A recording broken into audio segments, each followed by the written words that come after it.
Welcome to our channel. இன்றைக்கி நம்ம சேனலில் கெட்டி சிக்கன் குருமா எப்படி செய்யலான்னு பார்க்கலாம். இதுக்கு நான் 1/4 கிலோ சின்ன வெங்காயம் எடுத்துருக்கேங்க. அதை 1-2 அரைச்சி எடுத்துருக்கேன். அது கூடவே 4 தக்காளி கட் பண்ணி எடுத்து வச்சுருக்கேங்க. 1 kg சிக்கன் எடுத்துருக்கேன். 1/2 மூடி கோகோனட்டை கிரைண்ட் பண்ணி எடுத்துக்கிட்டேன். 1/2 மூடி லெமன், அப்புறம் ஒரு க்ரீன் சில்லி எடுத்துருக்கேங்க. 3 tablespoon garam masala, 1/2 spoon red chilli powder, 1/2 spoon pepper, அப்புறம் 3 டேபிள் ஸ்பூன் கர்டு, 2 உருளைக்கிழங்கு எடுத்துருக்கேங்க. இதெல்லாம் தேவையான பொருள். இதை நம்ம ரெடி பண்ணி வச்சுக்கலாங்க. கூட ஜிஞ்சர் கார்லிக் பேஸ்ட் எடுத்துக்கலாம். ஒரு குக்கர் எடுத்துக்கோங்க. குக்கர் ஹீட் ஆனதுக்கப்புறமா ஆயில் ஆட் பண்ணிக்கலாம். ஆயில் ஹீட் ஆனதுக்கப்புறமா எடுத்து வச்சுருக்க க்ரீன் சில்லியை ஆட் பண்ணிக்கலாங்க. ஆட் பண்ணி அது லைட்டாக பொரிகிற மாதிரி இருக்க அந்த ஸ்டேஜில் அரைச்சி எடுத்து வச்சுருக்கோம்லங்க சின்ன வெங்காயம், அதை ஆட் பண்ணிக்கலாம். அதை ஆட் பண்ணி நல்லா மிக்ஸ் பண்ணி விட்டுருங்க. மிக்ஸ் பண்ணதுக்கப்புறமா ஜிஞ்சர் கார்லிக் பேஸ்ட் ஆட் பண்ணிக்கலாம். நான் அது 5 டேபிள் ஸ்பூன் ஆட் பண்ணுறேன்.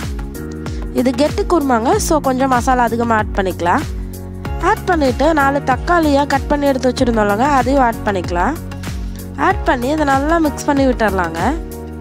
மிக்ஸ் பண்ணதுக்கப்புறமா இது ஒரு 2 minutes வேகட்டும். நம்ம அதுக்கப்புறமா மசாலாலாம் ஆட் பண்ணிக்கலாம்.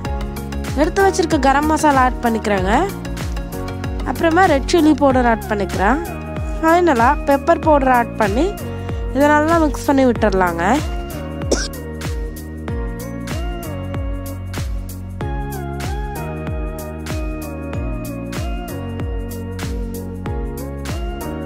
இதை நல்லா மிக்ஸ் பண்ணி ஒரு 2 minutes வெந்துட்டோம்.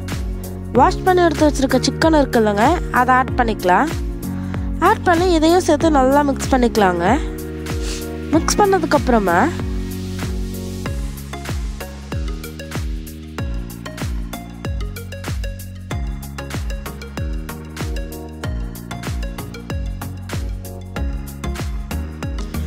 இது நல்லா பச்சை வாசம் போனதுக்கப்புறம் எடுத்து வச்சுருக்க கர்ட் அண்ட் லெமன் ஆட் பண்ணிக்கலாங்க. ஆட் பண்ணி இதெல்லாம் நல்லா மிக்ஸ் பண்ணி விட்டுருங்க. இது நல்லா மிக்ஸ் ஆனதுக்கப்புறமா நீங்கள் ஸ்டவ்வை ஃபுல் ஃப்ளேமில் வச்சுக்கோங்க. இது நல்லா கொதித்து எண்ணெய் தனியாக பிரிஞ்சு வர அந்த ஸ்டேஜில் தேங்காய் அரைச்சி எடுத்துருக்கோம்லங்க, அதை ஆட் பண்ணிக்கலாம். ஆட் பண்ணிவிட்டு எடுத்து வச்சுருக்க 2 உருளைக்கிழங்க ஆட் பண்ணிக்கோங்க கட் பண்ணிவிட்டு. ஃபைனலாக 1 ஸ்பூன் கொரியாண்டர் பவுடர் ஆட் பண்ணிக்கலாம். ஆட் பண்ணிவிட்டு இந்த ஃபுட்டுக்கு ஏற்ற சால்ட் ஆட் பண்ணிக்கோங்க. ஆட் பண்ணி இதெல்லாம் நல்லா மிக்ஸ் பண்ணி விட்டுட்டு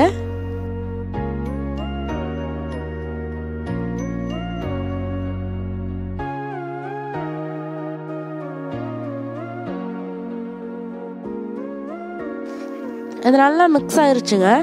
இந்த ஸ்டேஜில் 1 கப் வாட்டர் ஆட் பண்ணிவிட்டு இதை நல்லா மிக்ஸ் பண்ணி விட்டுட்டு குக்கர் க்ளோஸ் பண்ணி 2 விசில் விட்டு எடுத்துக்கலாங்க. 1 விசில் போதும்.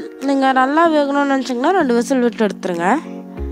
விசில் நல்லா ஆஃப் பண்ணிவிட்டு தம் வந்ததுக்கப்புறமா இதை நம்ம சர்வ் பண்ணலாம். அவ்வளோதான், நம்மளோட டேஸ்டியான கெட்டி குருமா ரெடி.